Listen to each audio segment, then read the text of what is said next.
दोस्तों, एक कुत्ते ने यमराज को सुनाई मनुष्य जीवन की कड़वी सच्चाई।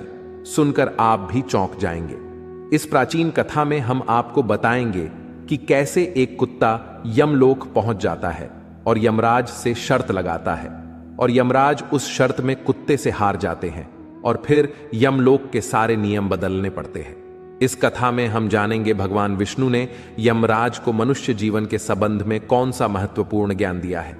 तो चलिए दोस्तों, आपका समय बर्बाद न करके कथा को शुरुआत करते हैं। दोस्तों, प्राचीन काल में मध्य देश में एक अत्यंत शोभायमान नगरी थी। उस नगरी में एक धनवान सेठ रहता था। वह उस सेठ के पास एक लाल रंग का कुत्ता होता है। वह सेठ बहुत लालची और कपटी स्वभाव का होता है, किंतु वह भगवान विष्णु का परम भक्त होता है। वह हमेशा अपने इष्ट देव भगवान विष्णु की पूजा आराधना करता रहता था। फिर एक दिन उस सेठ की भक्ति से प्रसन्न होकर भगवान विष्णु उससे मिलने के लिए पधारते हैं और उसे दर्शन देते हैं और कहते हैं, हे वत्स, मैं तुम्हारी भक्ति से अत्यधिक प्रसन्न हूं। मांगो, तुम्हें जो भी वर चाहिए, तुम्हारी जो भी इच्छा और मनोकामना है, मैं अवश्य पूर्ण करूंगा। वह सेठ भगवान विष्णु से कहता है, हे प्रभु, मैं आपके दर्शन करके धन्य हुआ। प्रभु, मुझे कुछ नहीं चाहिए, मेरे पास आपका दिया हुआ सब कुछ है। फिर वह सेठ एक सादा कागज निकालता है और भगवान विष्णु से कहता है, हे प्रभु, आप इस कागज पर अपने दस्तखत कर दीजिए ताकि मैं दुनिया के लोगों को भगवान के होने का सबूत दिखा सकूं। आजकल दुनिया में कोई ये मानना ही नहीं चाहता है कि भगवान है। फिर भगवान ने कहा, ठीक है वत्स, लाओ, मैं तुम्हारे कागज पर दस्तखत कर देता हूं। इतना कहकर भगवान विष्णु उस सेठ के कागज पर दस्तखत कर देते हैं और अंतर्ध्यान हो जाते हैं। फिर वह सेठ उस कागज को हमेशा अपनी जेब में ही डालकर रखता था ताकि वह दूसरों को भगवान के होने का सबूत दिखा सके। फिर कुछ दिनों बाद उस सेठ का वह कुत्ता मर जाता है, जिससे वह सेठ बहुत ही दुखी हो जाता है। सेठ का कुत्ता मृत्यु के बाद यमलोक में जाने लगता है। फिर यमलोक पहुंचने के बाद वह कुत्ता यमराज के सामने आकर खड़ा हो जाता है। यमराज उस कुत्ते का लेखा जोखा निकालते हैं और कहते हैं, हे श्वान, तुमने तो पशु का जन्म पाकर भी कोई पाप नहीं किया है। तुमने हमेशा अपने मालिक के साथ वफादारी की है, कभी किसी पशु पक्षी आदि प्राणियों को कष्ट नहीं दिया है। तुमने अपने सभी काम बड़े ईमानदारी के साथ किए हैं। हे श्वान, एक कुत्ते का जन्म पाकर भी तुमने कोई भी घृणित कार्य नहीं किए हैं, इसीलिए तुम्हारे सभी जन्मों के पाप अब नष्ट हो चुके हैं। हे श्वान, अब तुम बताओ, तुम किस लोक में जाना चाहते हो? तुम जहां चाहोगे वहां तुम्हें भेजा जाएगा। तुम जिस प्राणी का जन्म चाहते हो वह जन्म भी तुम्हें दिया जाएगा। हम तुम पर बड़े ही प्रसन्न हैं। शीघ्र बताओ, तुम्हारी क्या मनोकामना है? फिर वह कुत्ता बोलने लगता है, हे धर्मराज, आप चाहे मुझे नरक में भेजो या स्वर्ग में, मैं कहीं पर भी जाने के लिए तैयार हूं। लेकिन मेरी आपसे विनती है कि मैं जिस भी स्थान पर रहूं, मैं किसी मनुष्य के बंधन में ना रहूं, मुझे किसी मनुष्य की गुलामी न करनी पड़े और ना ही मुझे मनुष्य का जीवन चाहिए। आप कृपा करके मुझे कोई उचित स्थान प्रदान करें। कुत्ते की बात सुनकर यमराज आश्चर्यचकित होते हैं और सोचने लगते हैं कि मनुष्य का जीवन पाने के लिए तो देवता भी तरसते हैं, फिर यह कुत्ता मनुष्य का जीवन ना देने की कामना क्यों कर रहा है? फिर यमराज उस कुत्ते से कहते हैं, हे श्वान, तुम मनुष्यों से इतना द्वेष क्यों करते हो? मनुष्य का जन्म पाने के लिए तो बड़े बड़े देवता भी तरसते हैं। पृथ्वी पर तो मनुष्य का जीवन ही सर्वश्रेष्ठ है, फिर क्यों तुम मनुष्य का जन्म नहीं पाना चाहते हो? इससे पहले तुम्हें कभी मनुष्य का जीवन नहीं मिला है, शायद इसीलिए तुम मनुष्य जीवन के फायदे नहीं जानते हो। तुम एक बार मनुष्य का जीवन प्राप्त करके देखो, तुम्हें पता चलेगा कि उसके कितने फायदे हैं। यमराज की बात सुनकर वह कुत्ता कहता है, हे धर्मराज, मैं जानता हूं कि मनुष्य का जन्म कितना अनमोल है, लेकिन मनुष्य बड़ा ही स्वार्थी, धूर्त, कपटी और चालाक होता है। जब वह अपना मतलब देखने लगता है तो सही गलत सब कुछ भूल जाता है। उसकी तृप्ति किसी चीज से नहीं होती। सारे संसार का धन भी उसे मिल जाए तो भी वह संतुष्ट नहीं रहता। उसकी भूख कभी नहीं मिटती है। मनुष्य बड़ा ही असंतोषी होता है। वह अकारण ही दुखी रहने लगता है और दूसरों को भी दुख देने लगता है। मनुष्य मुझ जैसे बेजुबान जानवरों को अपना गुलाम बनाकर रखता है और अपना काम निकलवाता रहता है। इतना ही नहीं, मनुष्य तो भगवान को भी धोखा देता है। इसीलिए मुझे मनुष्य जन्म नहीं चाहिए। यमराज कहते हैं, हे श्वान, ये तुम क्या कह रहे हो? मनुष्य भगवान को धोखा भला कैसे दे सकता है? तुम जरा बताओ, मैं भी तो जानूं। फिर कुत्ता कहने लगता है, हे धर्मराज, मनुष्य जब मंदिर में जाता है तो स्वार्थी मन से भगवान की पूजा करता है। भगवान से कहने लगता है, हे भगवान, मेरा ये काम बना दो, मैं इतने पैसे चढ़ाऊंगा, दान धर्म करूंगा, भंडारा करूंगा, गरीबों को कपड़े दान करूंगा। लेकिन जब उसका काम पूरा हो जाता है तो वह सब कुछ भूल जाता है। आगे बढ़ने की होड़ में वह अपनों का ही शोषण करता रहता है, एक दूसरे की टांग खींचने में लगा रहता है। न खुद ऊपर उठने का प्रयास करते हैं, न दूसरों को उठने देते हैं, न चैन से खाते हैं, न खाने देते हैं। अपना काम बनाने के लिए दूसरों को धोखा देता है। और उसकी धूर्तता तो देखिए, वह भगवान को भी लालच दिखाकर अपना काम बना लेता है। जब काम पूरा होता है तो कहता है, भगवान के पास तो सब कुछ है, मैं उन्हें क्या दे सकता हूं। इस प्रकार से कहकर वो अपनी बात से मुकर जाता है। हे यमराज, इंसानों के बुरे कर्मों को गिनाते गिनाते मैं थक जाऊंगा, किंतु उसके बुरे कर्म समाप्त नहीं होंगे। उसकी चालाकी के आगे तो देवता भी कुछ नहीं है। कुत्ते की बात सुनकर यमराज कहते हैं, हे श्वान, माना कि इंसान बहुत चालाक है, लेकिन वह हम देवताओं को मूर्ख नहीं बना सकता, क्योंकि हमारे यहां जितने भी जीव आते हैं उन्हें हम ही दंड देते हैं। उसने पृथ्वी लोक पर कितनी चालाकी क्यों न की हुई हो, उसे मृत्यु के बाद यही आना पड़ता है। सभी इंसान यहां पर आकर हमारे सामने रोते हैं, माफी मांगने लगते हैं, नरक जाने के भय से और मेरे भयंकर रूप को देखकर थर थर कांपते हैं। सभी मनुष्य हमारे अधीन रहकर ही काम करते हैं। फिर वह कुत्ता बोलता है, हे धर्मराज, आपके पास जितने भी मनुष्य आते हैं वे सब मरे हुए होते हैं। आपका पाला किसी जीवित इंसान से नहीं पड़ा है।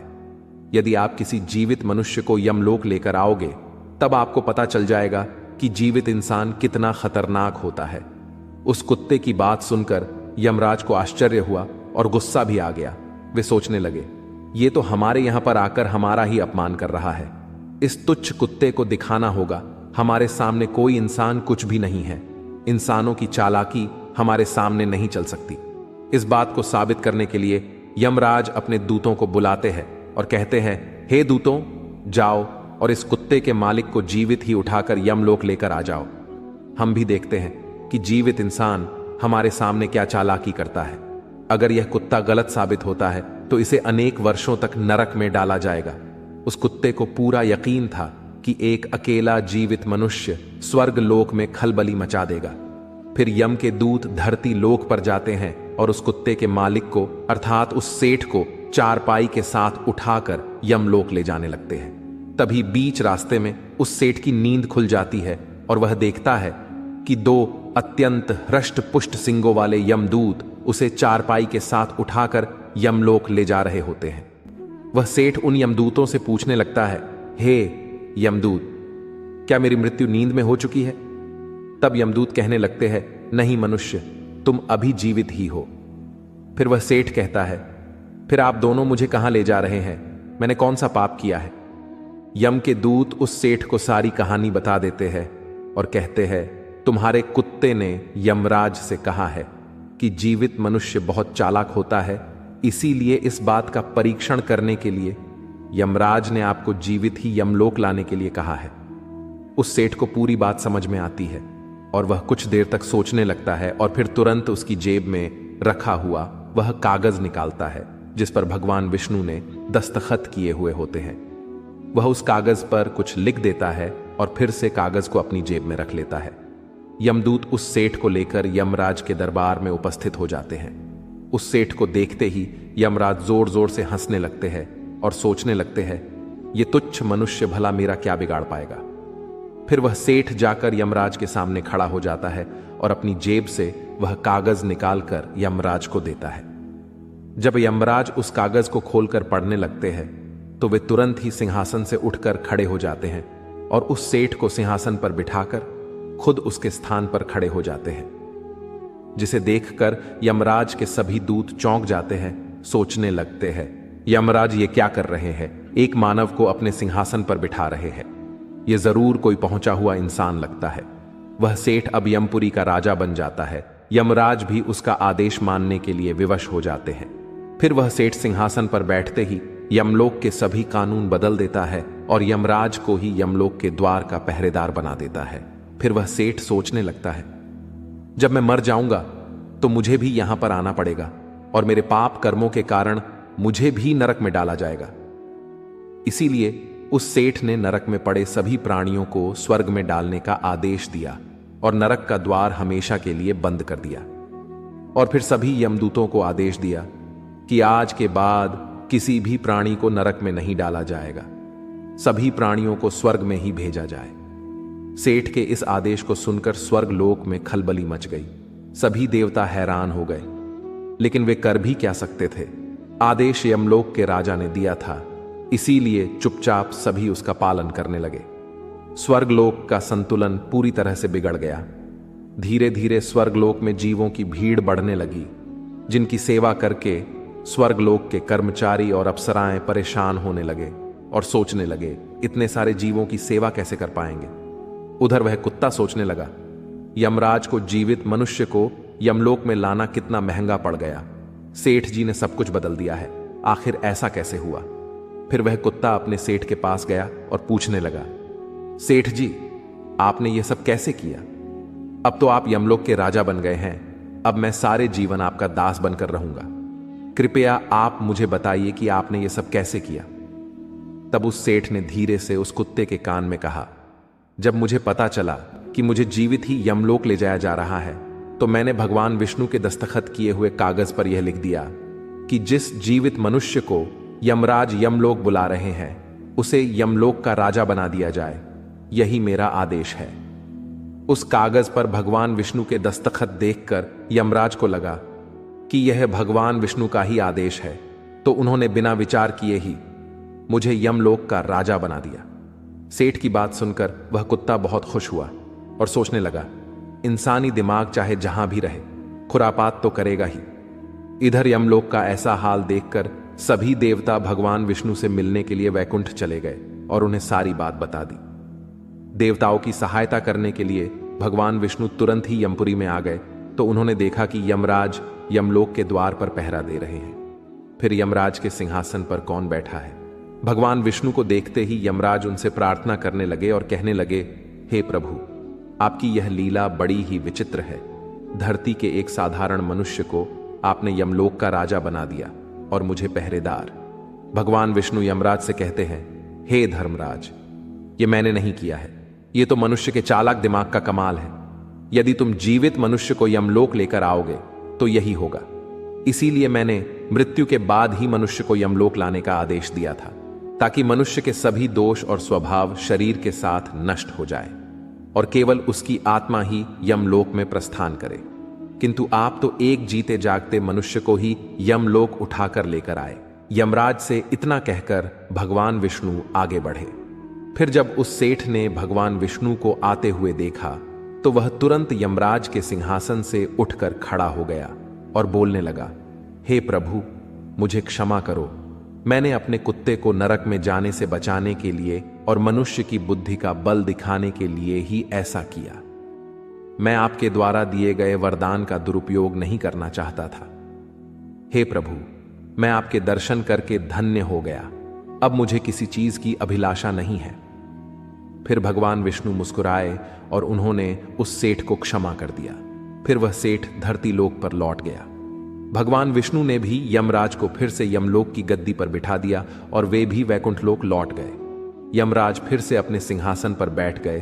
तब वह कुत्ता यमराज से कहने लगा, हे धर्मराज, देखिए आपने जीवित मनुष्य की चालाकी। एक जीवित मनुष्य क्या क्या कर सकता है, इसीलिए मैं मनुष्य नहीं बनना चाहता।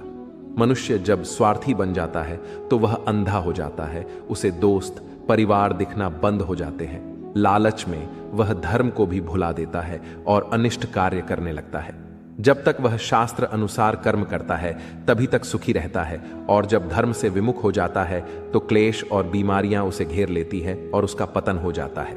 फिर यमराज उस कुत्ते को क्षमा कर देते हैं, उसे स्वर्ग में भेज देते हैं और यमलोक के बदले हुए कानूनों को फिर से सही कर देते हैं। तो दोस्तों, इस प्रकार से एक कुत्ते ने यमराज को मनुष्य के जीवन की सच्चाई बताई है।